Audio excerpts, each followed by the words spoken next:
Yan, saludo ako sa iyo, bato, sa bandila ng Pilipinas ay karapat-dapat kang magsuot.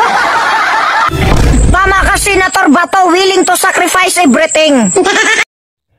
So guys, napakagaling talaga nito si Super DM. Sobrang niyang talino. Alam mo ba yon, saan nanggagaling yung mga sinasabi niya? Yung galing sa puso niya ay lumalabas sa kanyang bibig. Ayan ay sinasabi niya talaga. Iba talaga pag totoo ang taong ginawan mo ng istorya. Diba? Dire-diretso yung mga sasabihin mo. Sobrang talino niya talaga. So, yun. Panoorin natin siya. Wala nang intro-intro. Senator Bato bumanat na sa Pangulo.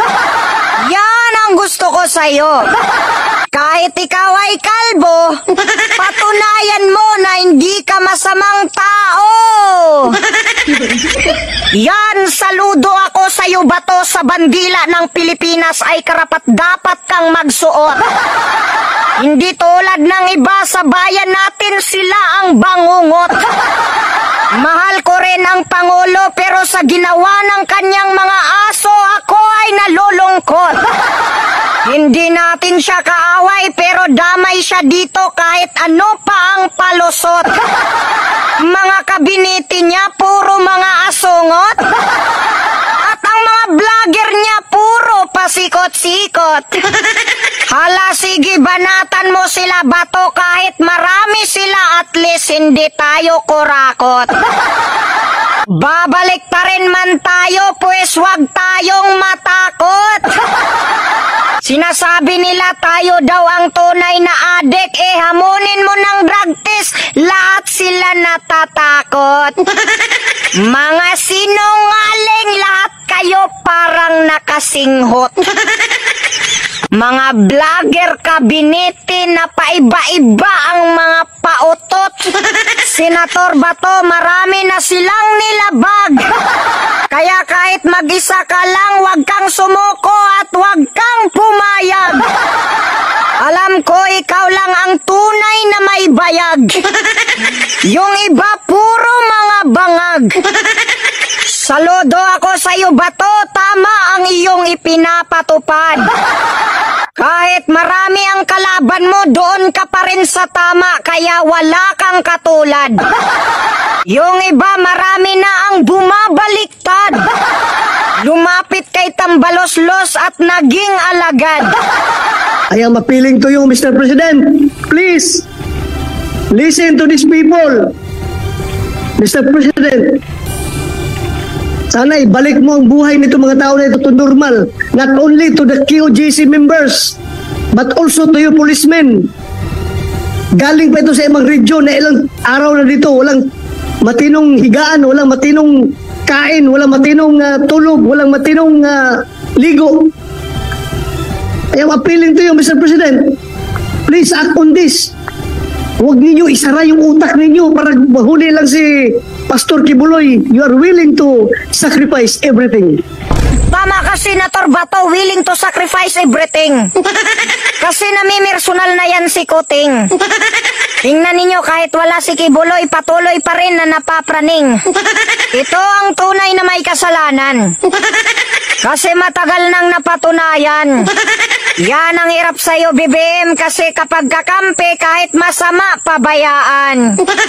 Pero kapag kalaban, kahit hindi sigurado, aba, sinisiraan. Pinag-aaralan ng Makabayan Block ang posibilidad ng paghahain ng impeachment complaint laban kay Vice President Sara Duterte. Itong mga loko-loko na vlogger ni Marcos, humahalakhak. Kasi nga daw itong Makabayan Block, impeachment ni Inday Sara ang binabalak. Alam nyo kayong lahat, mga loko-loko kayo. Bakit hindi nyo imbestigahan ang mga sarili nyo? Kayo, nasaan na ang inyong extraordinary fund? Sabi ni Tatay Digong, Kongreso ang pinakabulok na pamahalaan. Nagsama-sama pa ang mga kawatan. Yung flood control nga, bilyon-bilyon kada araw, pero hindi nyo pinag-usapan. Ano kayo, naghahatian? Kayo po, 3,000 kayong beneficiaryo. Makapanggap kayo ng 5,000 pesos cash! Yung baha nasa Luzon pero tingnan nyo yan. Sa Davao namigay ng tulong para ipakita ang kaplastikan. Tingnan nyo ito si Romualdez. Nagmamarching kasama ang Armed Forces. Hindi naman siya ang Commander-in-Chief. Ano yan, nagpa-practice? Hindi ka binoto ng taong bayan kaya dapat ikaw ay umalis. Kumpirma sa inspeksyon sa compound ng Kingdom of Jesus Christ kahapon ang ulat na nagukay nga ang mga pulis sa basement ng isang gusali doon. Sabi niya hindi daw totoo na may hukay kasi yung picture daw ay kaya niya rin i-edit. Pero ngayon bistado na siya kaya napakawalang iya mong pulis. Napakasinungaling mo, nagmana ka kay President. Hindi na dapat mambigyan ng mali siya ang isang litrato ni DILG Secretary Benhar Abalos at PNP Chief Police General Romel Francisco Marbil nakasama si Alice Guo sa Indonesia.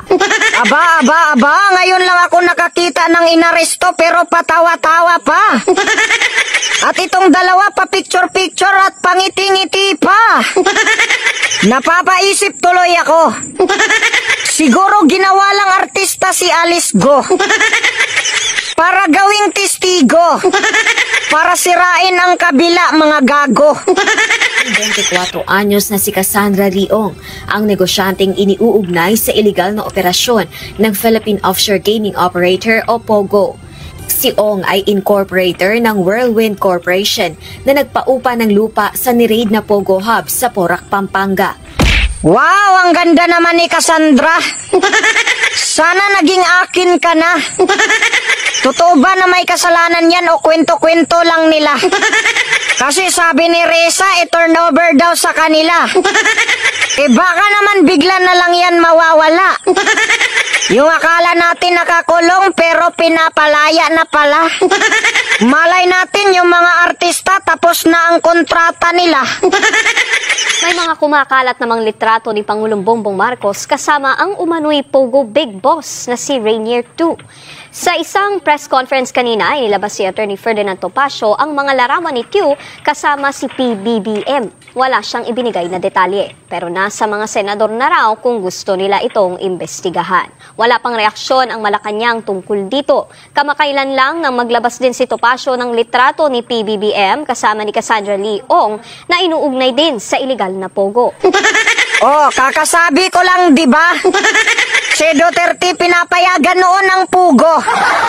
Kasi ang mga gamer dito, mga dayo. Hindi naman biktima ang mga mahihirap kasi walang pampusta dito. Pero ang buwis para naman sa mga mahihirap na tao.